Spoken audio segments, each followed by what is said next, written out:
Different people prefer to use different models to make sense of their realities. Some label their models as religious, others call them philosophical, and others still call them scientific.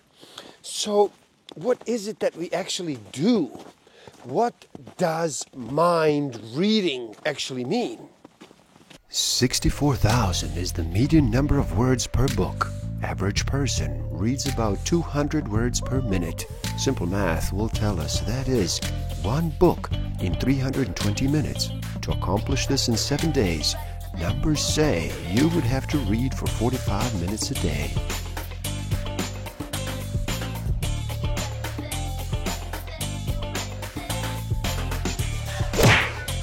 Don't forget to subscribe. Hit that notification button, like, comment, and share.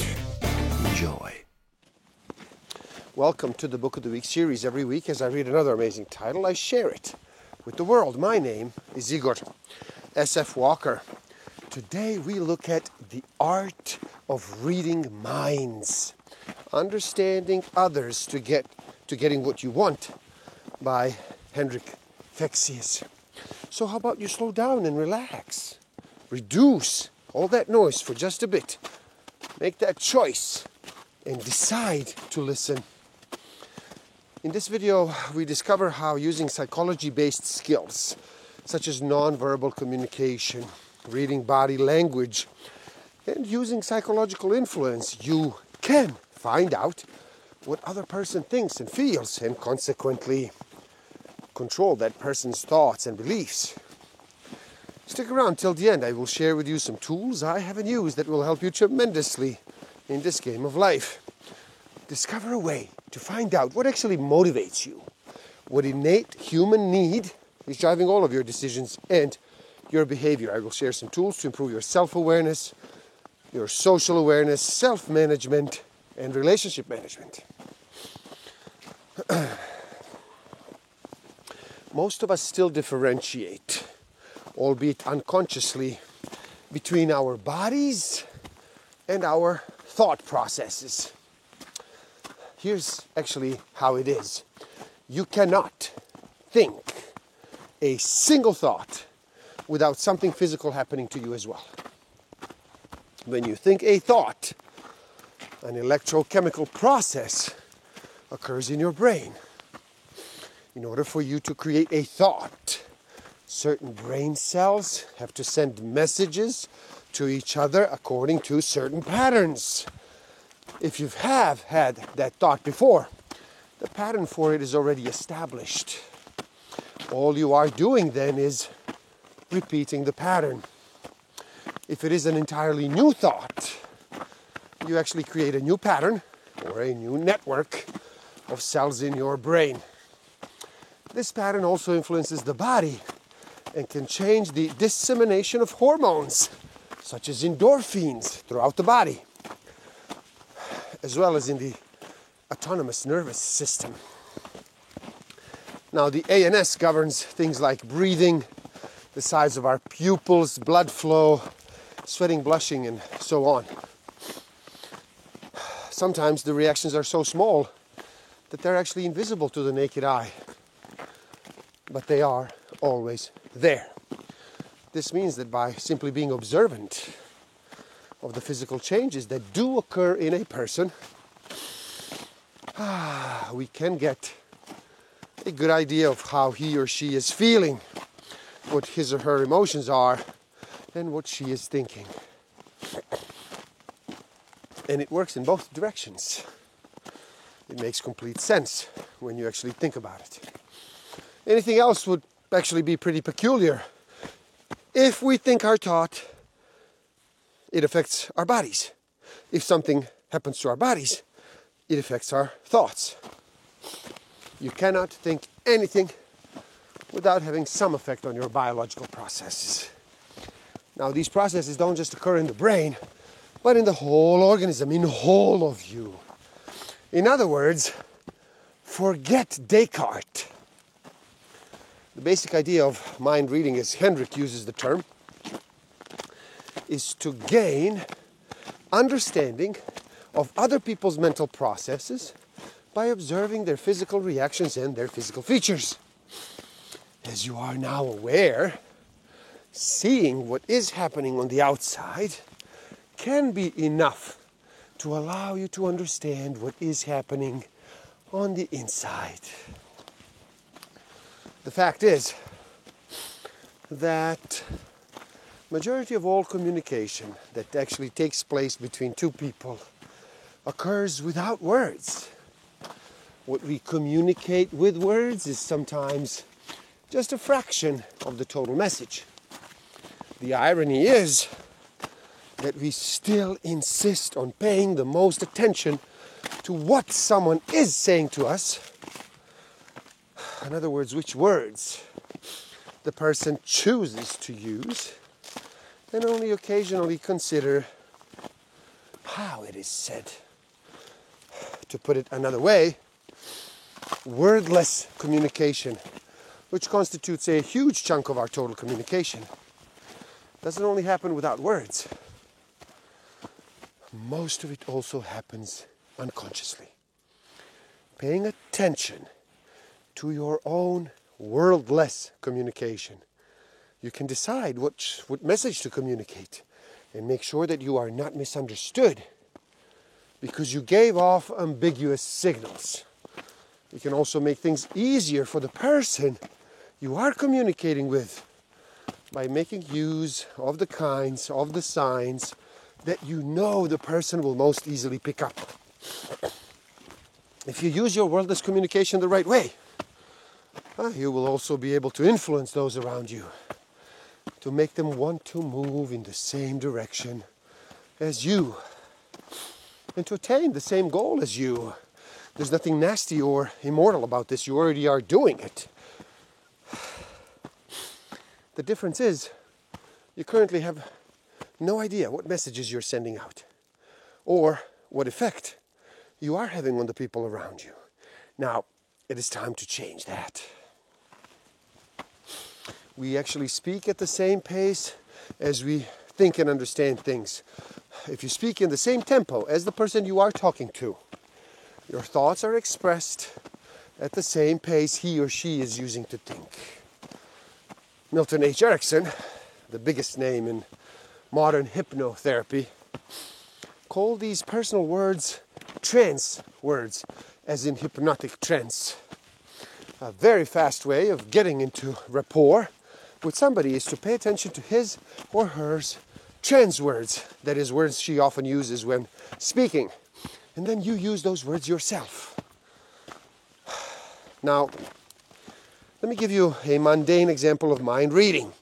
I know that at some time you ended a phone conversation and the other people in the room with you knew who you had been talking to without you having mentioned any names or giving them any other clues during the conversation. When you asked them how they knew, they said they could hear it from the way you spoke. Sound familiar? I thought so. Remember, we want acceptance. We want respect. We want social interactions. We want rapport. Now, your goal, as is always the case with rapport, is to make the other person realize you actually understand him or her. That you feel the same, and you are actually the same. This way, she or he will also be much willing to listen to your suggestions. If you seem to be in the same place, the other person will make more of an effort to see the value of your ideas, since that's a way to stay in rapport. Now, email has not, as some people have anticipated, replaced the written letter, at least not in terms of how we use it to communicate. Email has rather replaced a telephone call. When we send emails, we express ourselves in ways that are very close to the ways we speak. Now, the problem is that speech is entirely dependent on our use of our voice and our face, or even body, to make proper sense. We actually need tone of voice, tempo, raised or lowered intonation at the end of sentences, emphasis using our eyebrows, head motions, and so on, to really be able to decode what is actually being said to us. But in email, none of these things are available. We use the words the same way we do when we speak, but without the framework to properly understand them. This is why emojis were invented. Now, no matter how good your poker face is, you still cannot control your autonomous nervous system's reactions.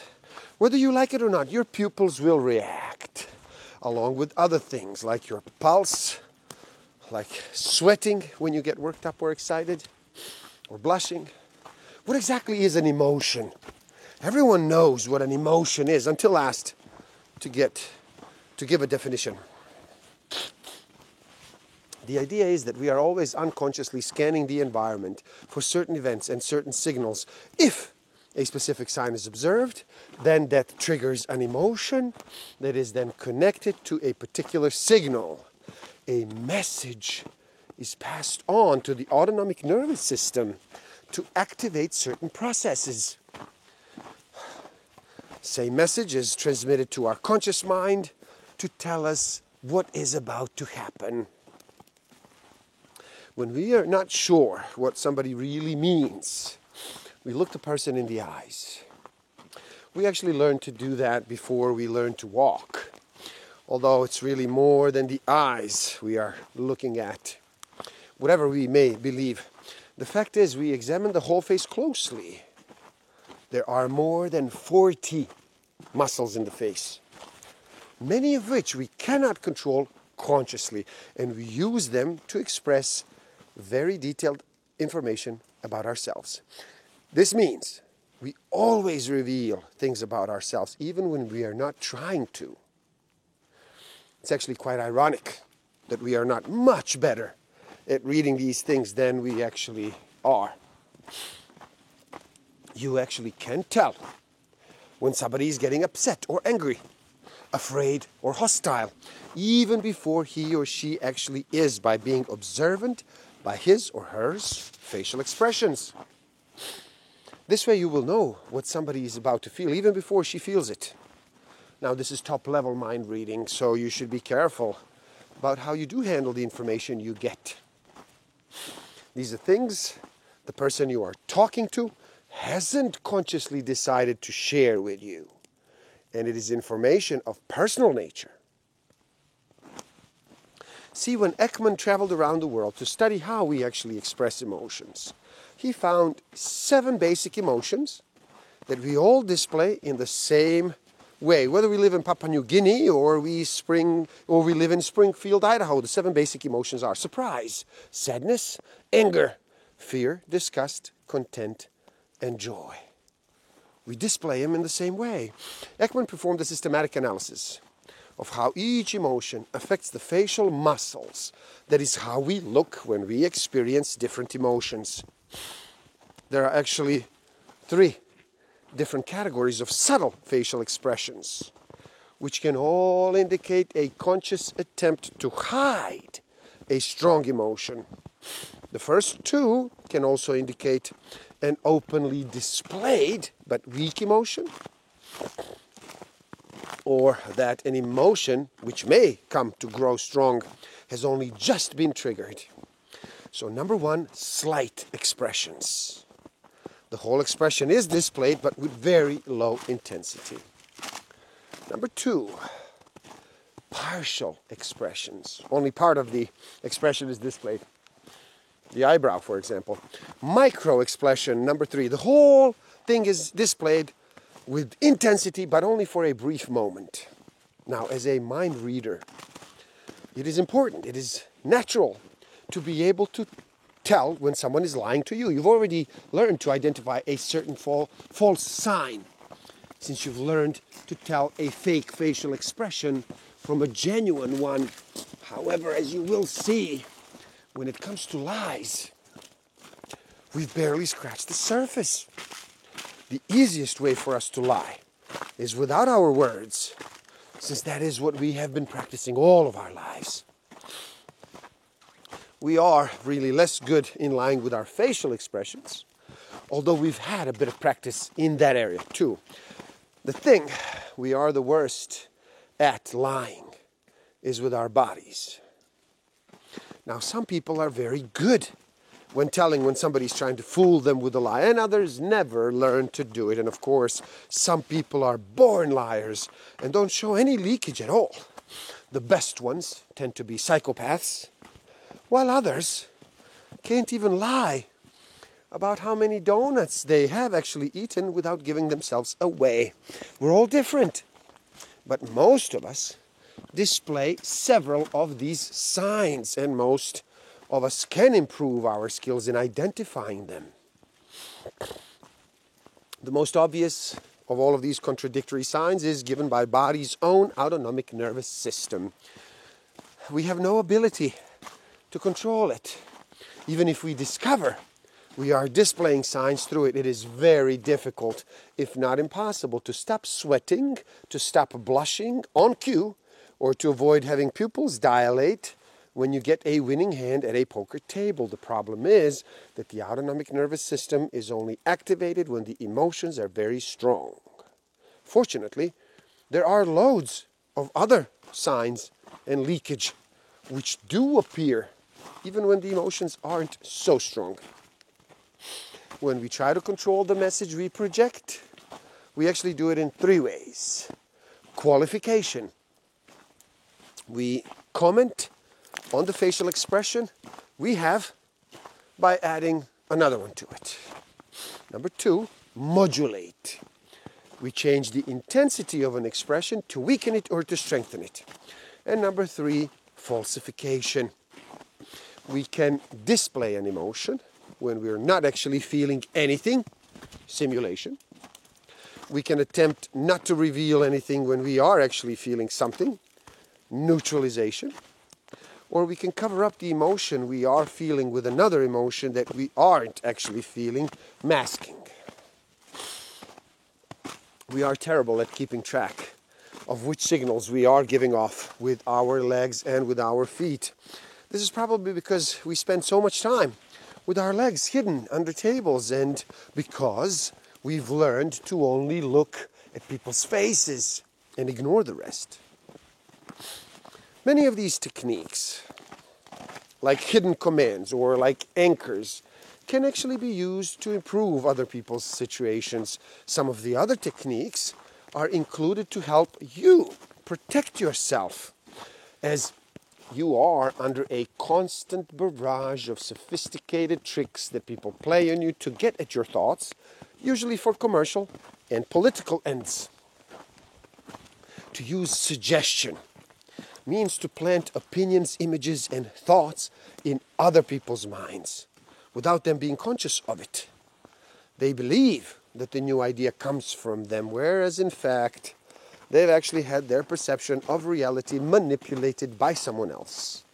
The media in general, and advertisers in particular, use this technique in great deal. We will also prefer the interpretation that has the most personal relevance to us, as it will be the first one we will actually think of. Now, by consciously leaving information out in this way, you can make the recipients of the message fill in with the meaning themselves. In other words, by not really saying anything, you can make someone experience something that is both true and personally relevant to that person. Now, this is a very clever way of establishing a personal relationship to the reader, for example. You also make it the recipient's job to come up with good stuff that's actually true about the product. You don't even need to say anything. And there you have it, the art of reading minds. Now, please do help out. It is easy. Simply like this video so more people can enjoy it. Share it. Share it too and spread the word. Do leave a comment. Share your thoughts. Start a conversation. Subscribe to my channel and stay up to date. And the link to this book is in the description below. So buy it, read, never stop learning, especially learning about yourself and nature. So gift yourself by taking the free human needs test on my website and find out what actually motivates you, what innate human need is driving all of your decisions and your behavior. And if you feel you are ready to improve your self-awareness, your social awareness, your self-management, and your relationship management even further, do check out my Master of Life Awareness program. The links are in the description below. Thank you. Love and respect.